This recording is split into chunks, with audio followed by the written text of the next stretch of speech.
Thank you for tuning into our podcast, Canal Days, What Life Was Like in the Industrial Connecticut River Valley of Massachusetts. I am your host, Carrie, and joining us today is Holyoke's very own local historian and creator of the historical tours of Greater Holyoke, Robert Como.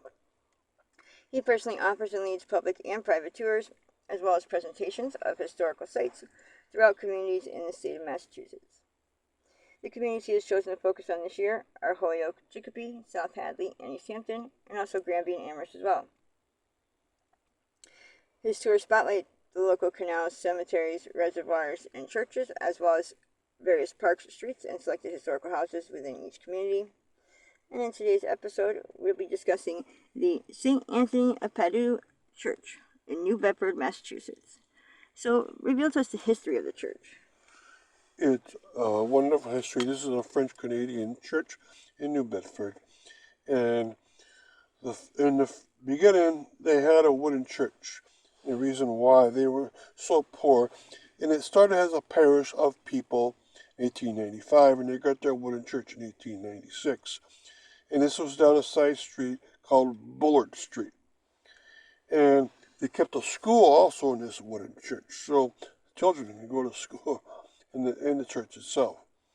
But they really wanted to get going on a big masonry church. And they got the design plans going. And the basement of that church was ready in 1908, and they did have masses in there since the time it was ready.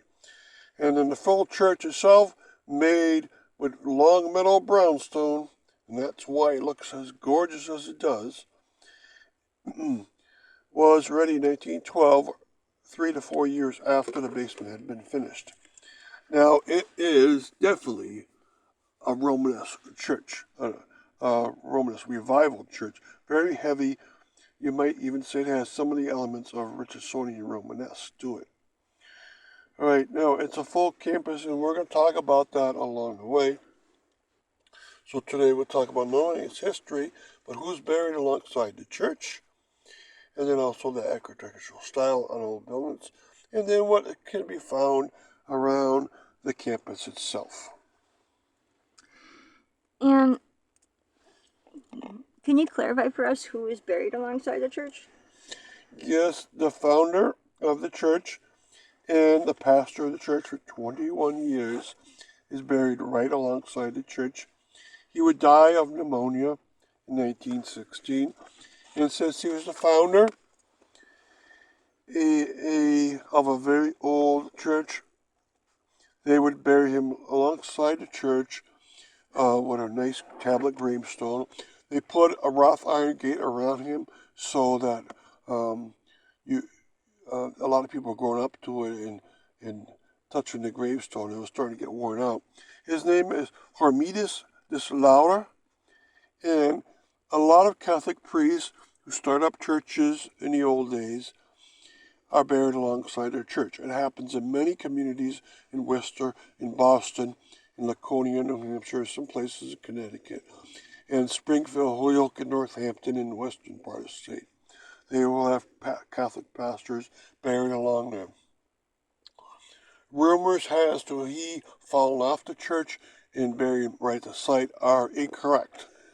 And lots of people in New Bedford have that urban myth to it. So keep it straight that he did not die that way. And really quick before we continue with the rest of our interview, just to fill our listeners in, if you want to sign up for any of his various tours or find out more information, you can check out his website at holyokecanaltour.org. And there you can find podcasts and videos of the stops along each of his tours, as well as photos and text of the historical sites throughout. And for private tours and other inquiries, you can email him directly at bobcat4214, capital B, at yahoo.com. And his tours make for fun, educational, outdoor activities for families and group parties. So getting back to our interview, describe to us the architectural style of the church. It's a Romanesque architectural style, and it's quite beautiful, extremely dark looking on the outside. And whenever I go to visit it, I'm always amazed how gorgeous the building looks. Now, my grandfather, Laurent Como, was by profession and by hobby a painter. By profession, he painted signs and then he painted cars. By hobby, he painted insides of churches, outsides of churches, and religious portraits of priests and also of Jesus and other saints too. So he loved to paint this church a lot. My family owns a picture of the outside of the church, and I posted to this website on the page for this St. Anthony Padua church. My cousin owns 5 series pictures or paintings of the inside painted by my grandfather, Lauren Como. They're in a series of 5 paintings. When you put them side by side, they form almost a 360 panoramic of the whole church. They're quite gorgeous, to say the least. And I'll put pictures of those on this website too. And also I have another connection to the church, and I hope that you go visit it because it's probably the second most gorgeous church in Massachusetts after the Trinity Church of Boston. And so you'd love it. And the inside is gorgeous. And on Christmas Eve Mass, they light up the whole church because they have lights within the church at all elevations of the church. So not only down at the level of the people, but also high up. So you have some lights up to 200 feet above the floor of the church. And specify what the other features are around the campus. All right.